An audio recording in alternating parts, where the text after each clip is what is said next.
In every hyperinflation story, there's a comforting sentence people repeat. At least gold survived. It sounds reassuring, solid, almost moral. Paper money burns, governments lie, currencies collapse. But gold, gold endures. Now imagine standing in 1923 Berlin. Your savings are gone. Your salary buys bread in the morning but not in the afternoon. You've sold furniture to eat. The mark is disintegrating by the hour. You own gold. And yet, you are still hungry. This is the part of hyperinflation history no one likes to talk about. Gold did survive, but many gold owners did not. So here's the uncomfortable question. If gold is the ultimate protection against currency collapse, how did so many people holding it still lose everything? To understand that, we need to strip away mythology and look at mechanics. Hyperinflation is not just rising prices. It's a collapse of trust in a currency. It's when people stop using money as a store of value and start using it only as a hot potato. Wages are spent immediately. Savings evaporate. The unit of account becomes absurd. Weimar Germany is the most famous example. By late 1923, prices were doubling in days. Workers were paid twice daily so they could rush to shops before prices rose again. Trillions of marks were printed.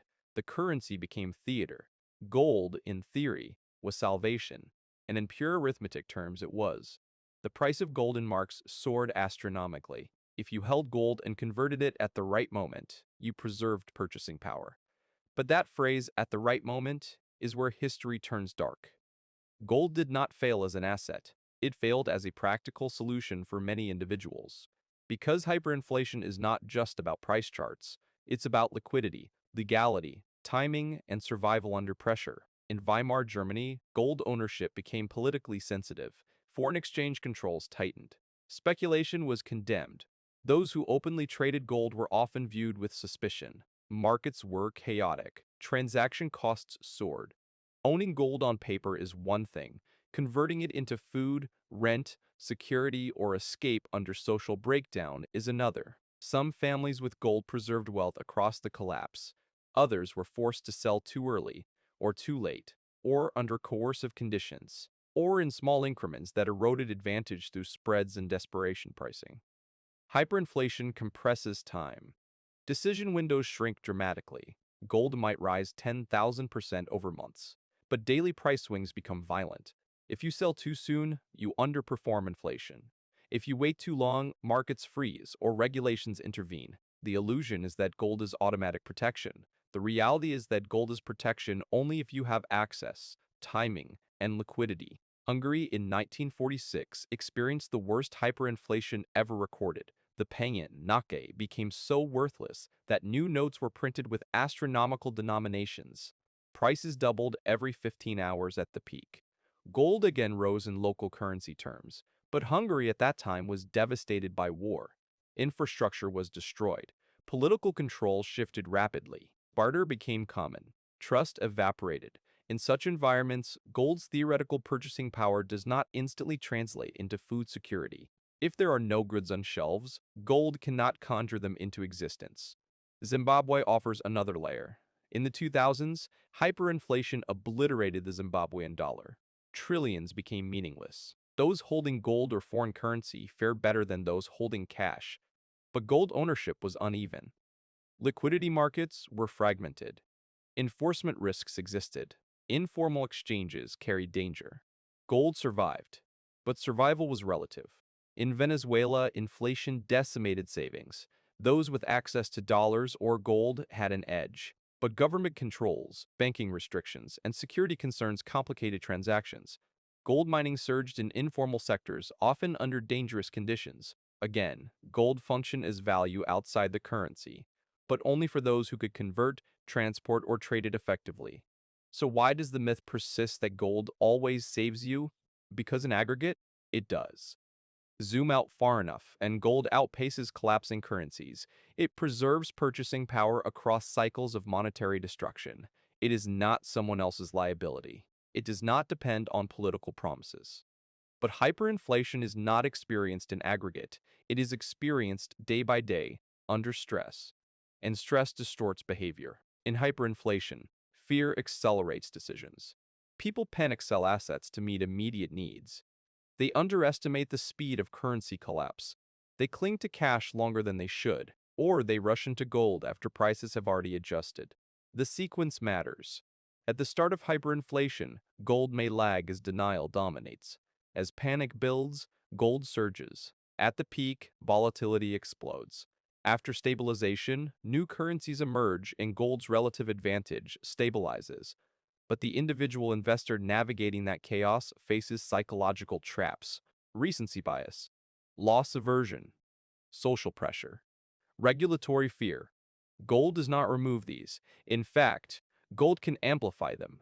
Because gold is volatile in local currency during collapse, price charts look vertical. That attracts speculation. Speculation introduces timing risk. If you treat gold as a trade instead of insurance, you expose yourself to collapse of confidence, liquidity freezes, and political intervention.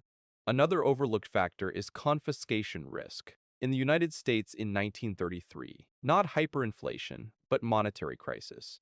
Gold ownership was restricted.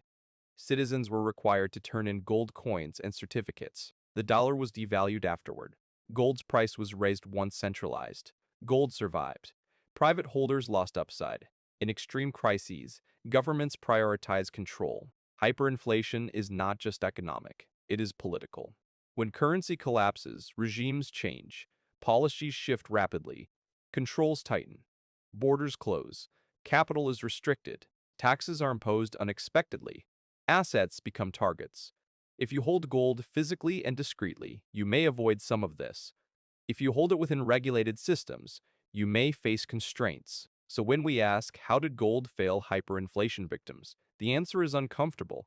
It didn't fail mathematically. It failed structurally for many individuals. Gold protects against currency collapse over time.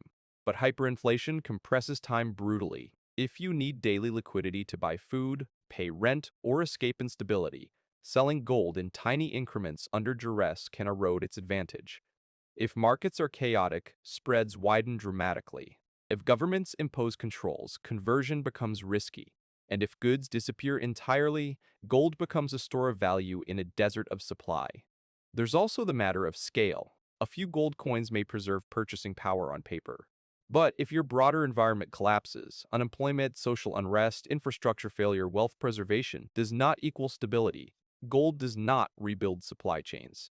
It does not restore political trust. It does not stop shortages. It simply allows value to migrate through time. That's powerful, but limited. The deeper truth is this. Hyperinflation rewards structure, not just assets. Those who survived with gold typically had more than metal. They had diversified access, foreign currency accounts, property, networks, abroad, mobility. Gold was one layer in a broader system of resilience. Those who relied solely on gold without liquidity planning or jurisdictional flexibility often struggled. In Weimar Germany, some industrialists leveraged gold and foreign currency to acquire distressed assets cheaply. They emerged wealthier after stabilization. Meanwhile, middle-class savers who converted late or lacked scale saw limited relief. The difference was not belief in gold. It was positioning. Hyperinflation is a redistribution event. It destroys fixed incomes. It crushes debt holders in local currency. It wipes out savers in cash. It rewards debtors with local obligations. It advantages those with foreign assets. Gold participates in that redistribution, but it is not immune to context. Another layer rarely discussed is taxation. In some historical episodes, capital gains taxes or forced conversions reduce gold's effective advantage. Even during collapse, governments seek revenue. And then there's psychology again. When currencies collapse rapidly, many people hesitate to abandon the familiar. They wait for stabilization. They believe authorities will restore order quickly. By the time they convert into gold, prices have already adjusted. Hyperinflation punishes hesitation, but it also punishes overconfidence. Buying gold aggressively at the peak of panic can result in steep drawdowns once stabilization begins. After Weimar's hyperinflation ended and the Rentenmark was introduced, gold's local price stabilized relative to the new currency. If you bought gold at maximum hysteria and sold prematurely during normalization, you could underperform expectations. So gold's failure in these episodes was not intrinsic. It was relational. Gold performs relative to currency collapse. It does not guarantee timing mastery, political immunity, or psychological clarity. And this is where the narrative must mature. Gold is not a magic shield. It is a tool, used correctly, as insurance, as long-term purchasing power preservation, as diversification outside fiat systems. It is powerful, used emotionally, as a speculative escape during panic. It can disappoint. Hyperinflation teaches a brutal lesson. No single asset ensures survival. Structure ensures survival. Liquidity for immediate needs. Hard assets for long-term preservation. Jurisdictional flexibility. Network strength. Optionality. Gold plays a role in that structure, but it cannot substitute for it. In Venezuela, those with gold but no safe way to transact sometimes faced theft risk. In Zimbabwe, those with gold but no access to goods faced scarcity regardless. In Hungary, infrastructure collapse limited trade efficiency. Gold values survived, human systems struggled. And perhaps that is the final validation. Gold does what it promises. It stores value across monetary destruction. It is not easily printed. It is globally recognized. But hyperinflation is not just monetary destruction. It is societal stress compressed into months. If you treat gold as a complete solution, history suggests disappointment.